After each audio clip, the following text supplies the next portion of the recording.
Hey, this is Carrie from Wrap Your Head Around Silks. This is the Expecting Ariels podcast with the Digital Podcast Network. How's it going, guys?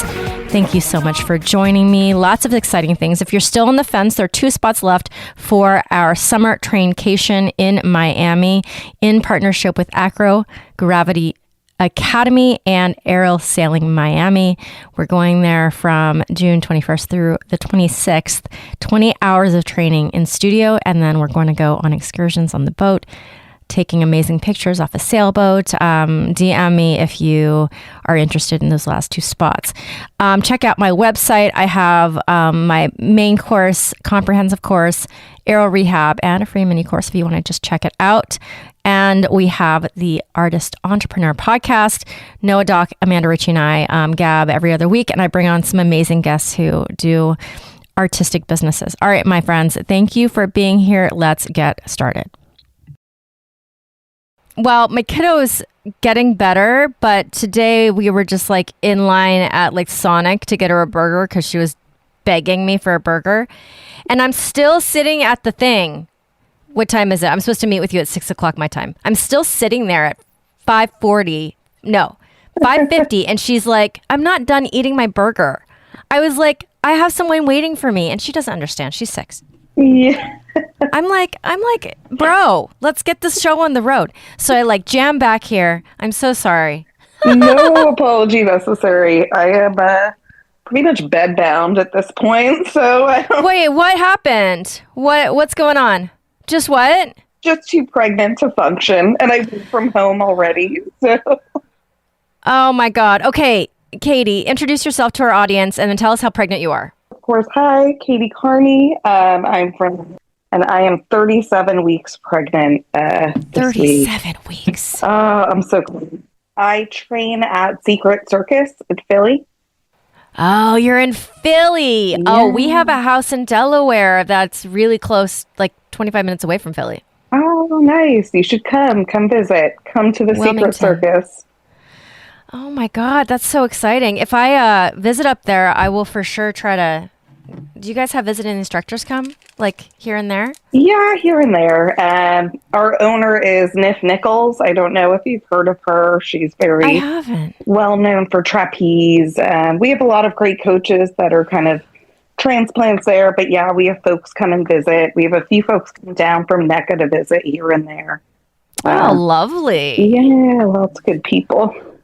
Yeah. Okay, so Caity, how are you feeling today? Good.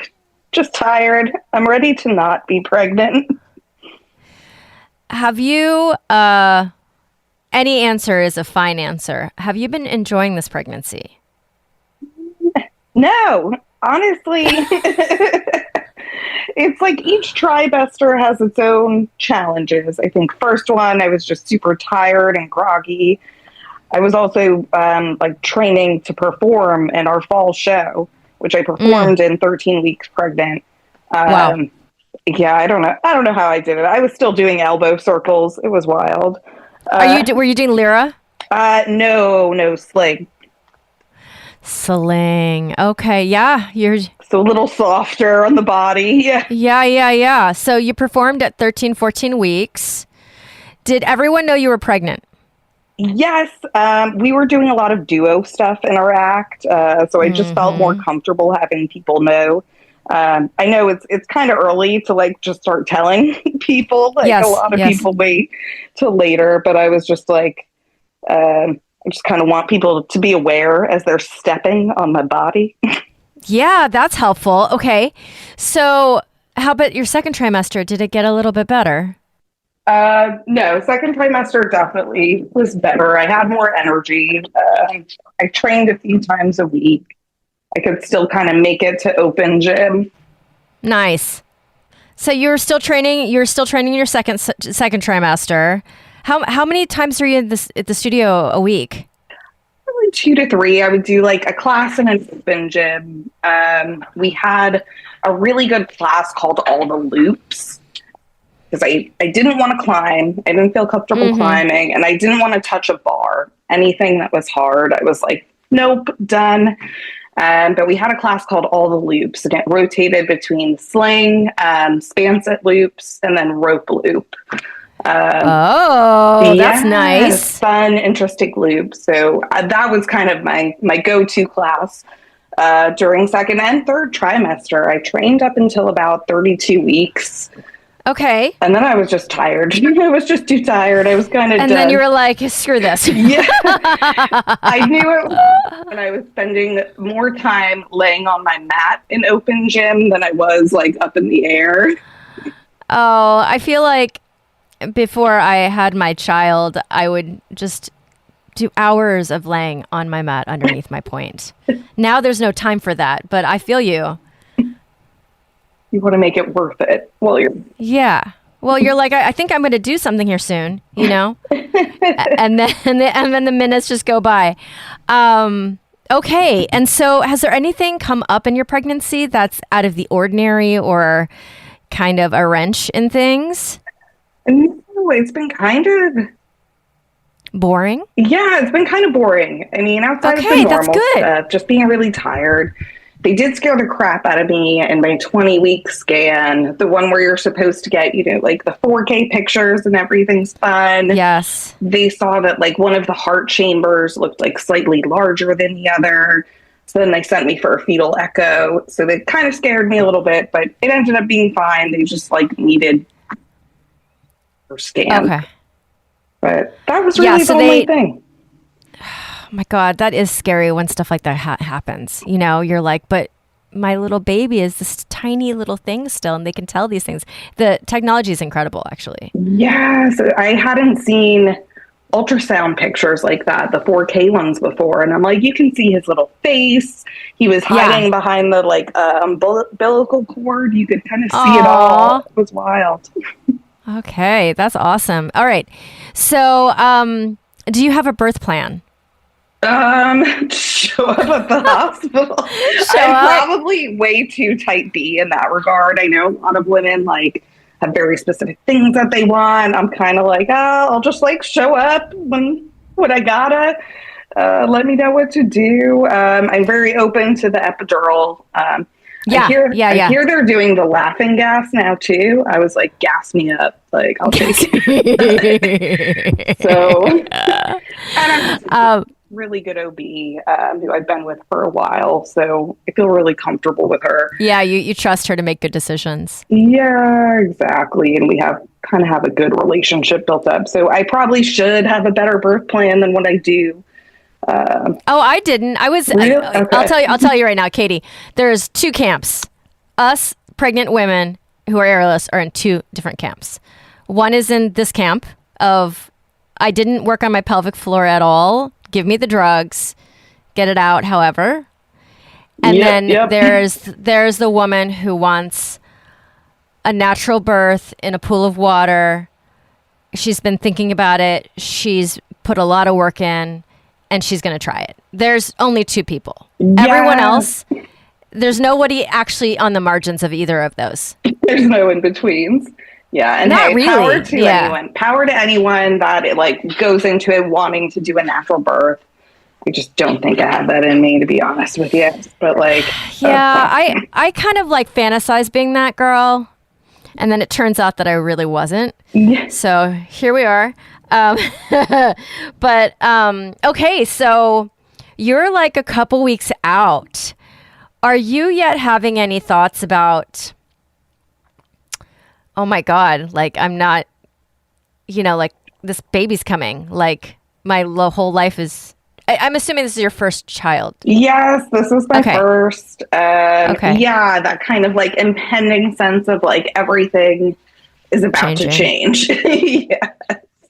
And it's, I guess, kind of I don't know, the calm before the over the weekend. We got all the gifts. That's the last planned event I have in the next coming weeks.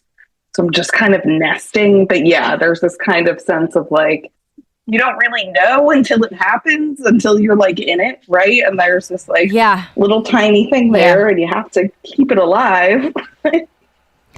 Yeah, I mean, I had that experience before, right around where you are right now. I was everything's going to change. I have to prepare myself for everything to change. But then, You don't know how it's going to change. Not really. Yeah. And you don't know how you're going to feel about it. You don't know exactly what's going to happen. So you kind of have to like just roll. But, I mean, for me, there was a huge identity shift when I became a mom, but it only happened after she came. It's not like it happened beforehand.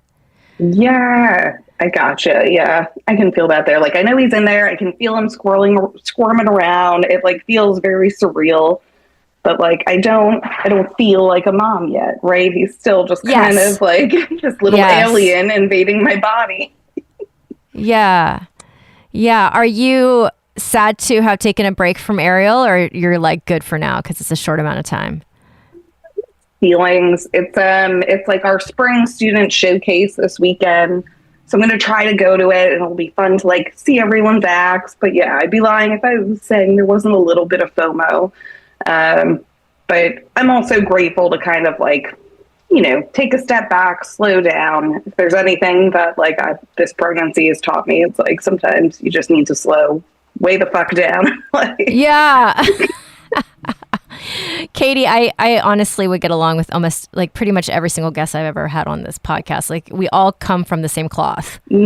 Like there's such a camaraderie and there's such a similarity between all these women across the world. It's incredible, actually. Like I get on here, I've never met you before in my life, and it's just easy. Every single time.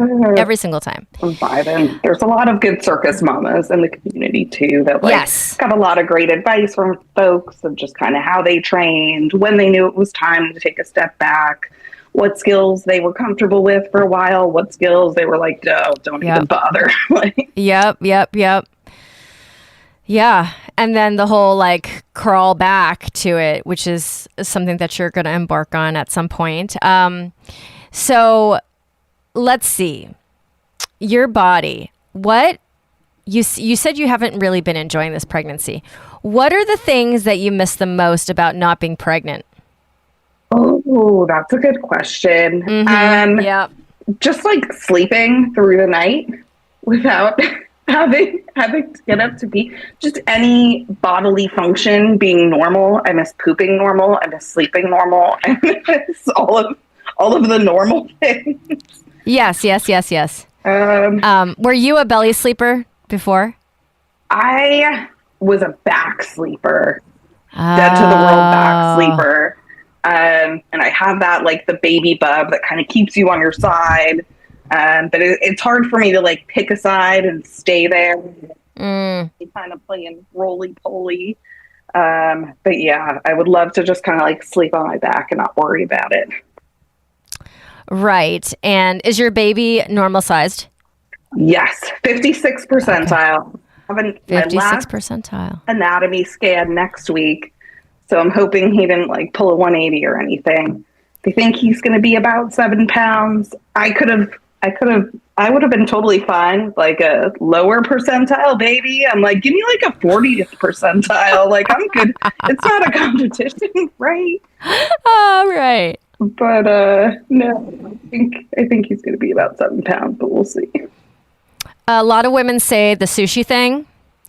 For me, it was doing a pancake. So sitting in a straddle and laying my chest down on the floor.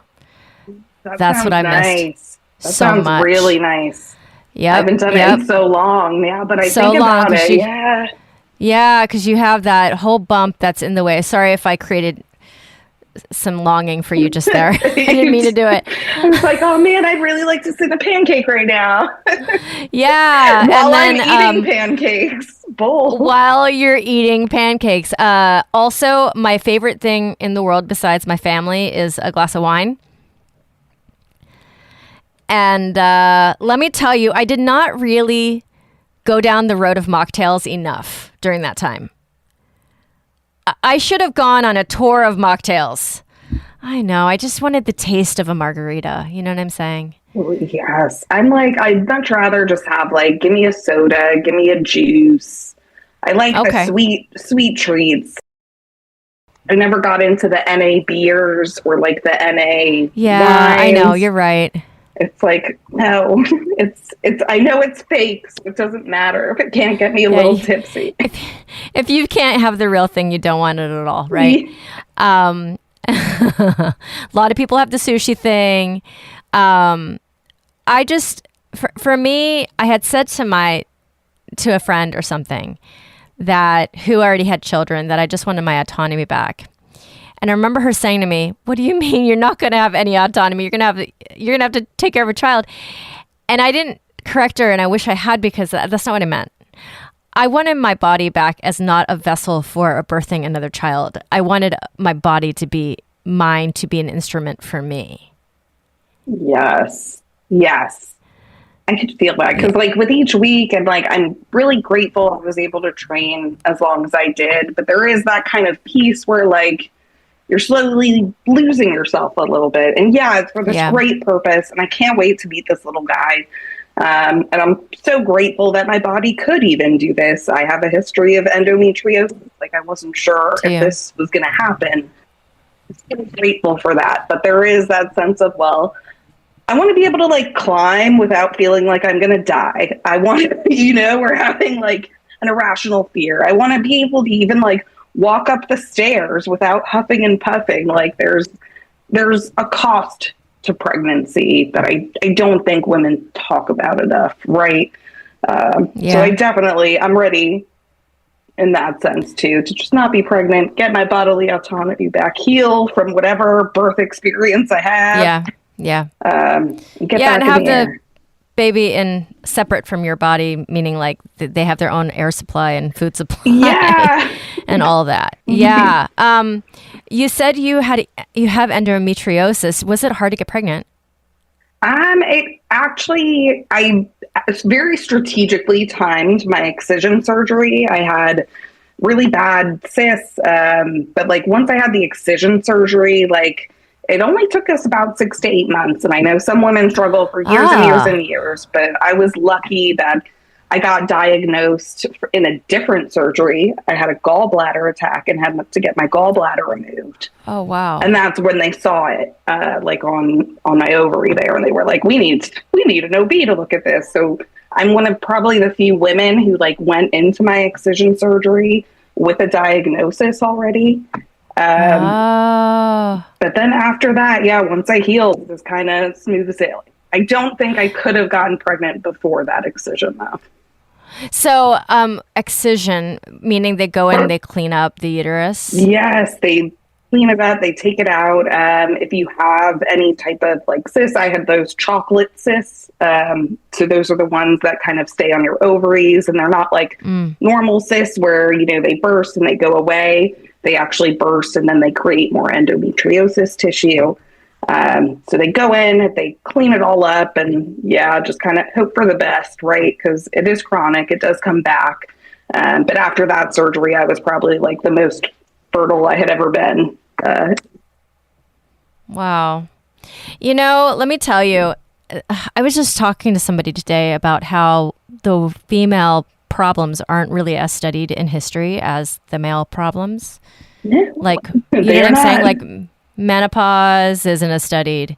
Endometriosis isn't as studied. Let me tell you, if this is a male problem, it would have been solved. Yes, it would have been solved years ago. And because it's terrible. Yeah, it's awful. You're bedridden. Even there were times like I would have my period and I would be just as bloated as I am now at 37 weeks pregnant. Like, why? Wow. Like, yeah. And I've had OBs tell me, oh, well, the exploratory lap, it's like surgery. So like, unless you have a year of infertility, we won't even do that. And they'll only explore it if you are trying to get pregnant. But I'm like, but what about all these women suffering who like are child free and have no plans to get pregnant? Like, what about, so it's been an interesting journey, but my surgeon was recommended to me by one of my fellow aerialists. And she had to get a partial hysterectomy. So her surgery was a little more complicated, but it's crazy how like in that community, find people to help you out with other stuff too. Yeah. Oh my God. Okay. Now, do you have any advice for the aerial mamas out there who are embarking on this quest of motherhood? What would you say? Oh, just training while pregnant. Just be kind to yourself, right? Like your body is going through so many changes. And I know I'm the type of aerialist where like, I'm going to push myself. I want to do that big trick. I want that big booty drop. And, like I want to go really hard. But like, one of the best things that I love about aerials is that it meets you wherever you're at. So maybe you're just doing some low flow stuff. Like as long as you're in, be grateful for it. Rely on your community. I've gotten such good advice from all my other aerial mamas who kind of, been through it. Just great advice, lots of support. I have like 8 or 9 circus girlies show up at my shower this past weekend. So just rely on your community, be kind to yourself. And like, you have nothing to prove training while pregnant. And, some women just need to take a break a little earlier on, and that's okay too. Yeah. Everybody's so different. And I know that there's a lot of emotions happening when you can't train during this time, because a lot of times that training, if it's hobbyists or professionals, it's a lot of times it's your time for yourself. Yeah. It's your mental space. You don't teach, right? You're just a hobbyist? No, just a student. I have a few good friends who've kind of gone the student to coach route, and I just love all our coaches there. But yeah, I'll keep my day job for now, to be honest. What is your day job? I work in cybersecurity, so I work from home. I'm pretty much sitting at a computer all day. And that's why I think aerials for me was just like such a great escape, right? It's both creatively, physically, gets me out of the house, gets me away from that computer screen, and gets me in my body a bit. Yeah, I love that. Cybersecurity, I feel like that job, like I just interviewed the owner of the Aero Olympics. Oh, wow. Do you know the Aero Olympics? Do you recognize that name? Yeah, it's a competition circuit. Yeah, is it in Europe? No, it's here. It's here. Well, right, the owner is in Utah. Anyways, Aero Olympics, it's competitions, right? Okay. And she owns it, but she has a regular job because she can't just have that because it's not enough. It's not enough to pay her bills, and her job is cybersecurity. Oh, that's funny. I wonder if apparently connect on LinkedIn or something. Yeah, seriously. Oh my gosh, I know this is a shorty, but I feel like we got like a good bit of your story. What else would you have to say to mamas who are right about to have a baby, like 3 weeks away? If anybody out there is 3 weeks to a month from having a baby, what is your advice to them? It's just hang in there. Hang in there. You can do this. Yeah, you got this. It'll be over soon. And then you get to actually meet the little guy, girl. Oh my God. But yeah, that's where I'm at. Also, compression socks and elevating your feet. Because I am at the point we'll put on those compression socks and don't feel bad about just like laying down in bed all day. So that's what I've been doing. I love that your advice is compression socks. It's very, very good advice. It's very logistical, very functional. But Caity, thank you for carving out the time. I know that it's a precious time. Yes. Well, thank you so much. This was a really good opportunity. Of course. I really enjoy kind of following along too in the Facebook groups and kind of watching everyone else's stories as they're pregnant and training. So it's really cool that you're a part of that. And thanks for inviting me on. Of course. Okay. Have a wonderful, I will put you on my list. This list is growing of all the women who are having babies like right now. And I'm gonna call you. I'm gonna be like, "Hey, Caity, let's do the check-in because I want to know what happened." Yes, get all the baby pictures of these Tauruses and these Geminis. You know what I heard? Okay, I'm not like astrology woo-woo, any of that, but apparently Taurus, Scorpio, and 2 other signs have had a really hard 7 years, and we are at the end of it. Oh, did you hear this? That's good. I don't know. I haven't been following even my horoscope very much. like something about Uranus sitting on our sign, and I'm like, that sounds disgusting by itself. But with no context, yeah. No context.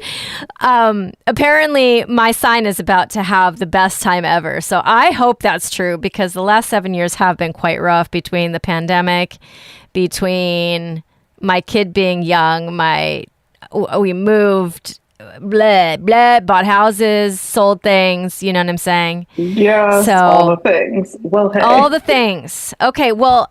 This will be your time. It's back. Crossing. It's back. The stars are aligned. The stars are aligned. Crossing fingers for an amazing birth, and I'll talk to you after. Awesome. Thank you again. Take care.